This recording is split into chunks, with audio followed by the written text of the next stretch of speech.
This is Inside Indiana Business Radio for the morning of Thursday, April 17th, 2025. I'm Alex Brown. A company in the small northern Indiana town of Upland is making a big impact in outer space, and Taylor University students are helping out with the mission. Dr. Hank Voss co-founded NearSpace Launch in 1994 when he moved from California to Upland to teach engineering and physics at Taylor. To date, NSL has sent up 111 satellites, including 3 just last month. COO Matt Voss. We're able to draw also some great talent from this area, from Taylor and the other universities around us.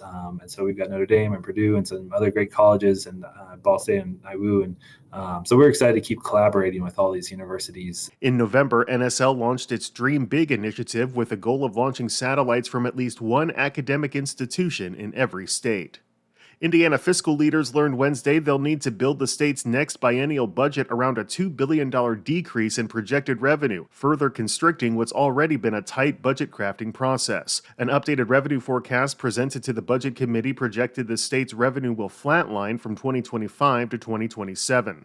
The projection, presented by the Revenue Forecast Technical Committee, says the state is expected to collect less in sales, individual income, and corporate income taxes, which generate the bulk of the general fund revenue. This backslide means lawmakers will need to make budget cuts during the 2 weeks left of the legislative session. A new report from the Indiana Association of Realtors shows new home sales in March rose 7% compared to the same month last year. New pending home sales totaled 7,828 across the state, which was also a 30% jump compared to February.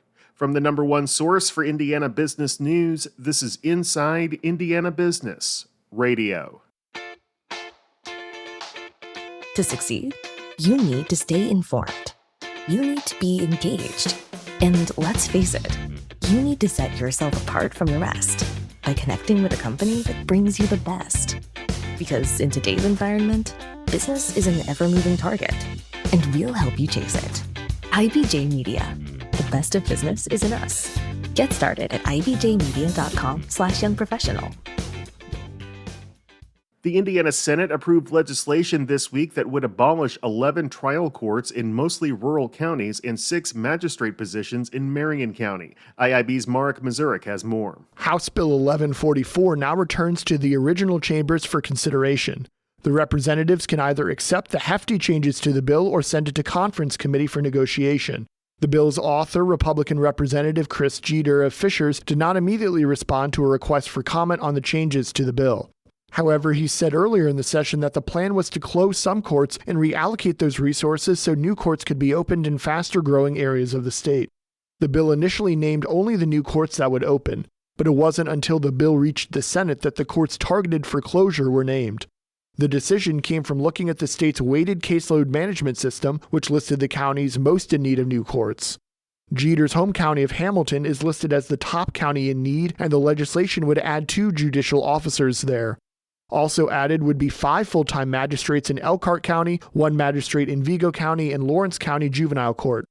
In the Senate, several courts were chosen to close from 2026 to 2028, including courts in Carroll, Blackford, Gibson, Greene, Jennings, Newton, Owen, Pulaski, Rush, and Scott counties. A Monroe Circuit Court would also close, but the legislature would give the county some options in choosing which one. I'm Mark Mazurek for Inside Indiana Business Radio. A local developer is weighing plans for a data center campus in rural Hancock County that could occupy as much as 776 acres east of the Indianapolis Regional Airport. The county's Plan Commission on April 22nd will consider a request from Shelbyville-based Surge Development, which is asking for a zoning change and variances to advance its proposal for a planned use development that would mostly center on data center uses. Chris King, principal of Surge Development, said the rezoning request is not user-specific and there are no firm plans for a company to establish operations on the property. Rather, the request is meant to be proactive to allow a would-be user to move quickly on development.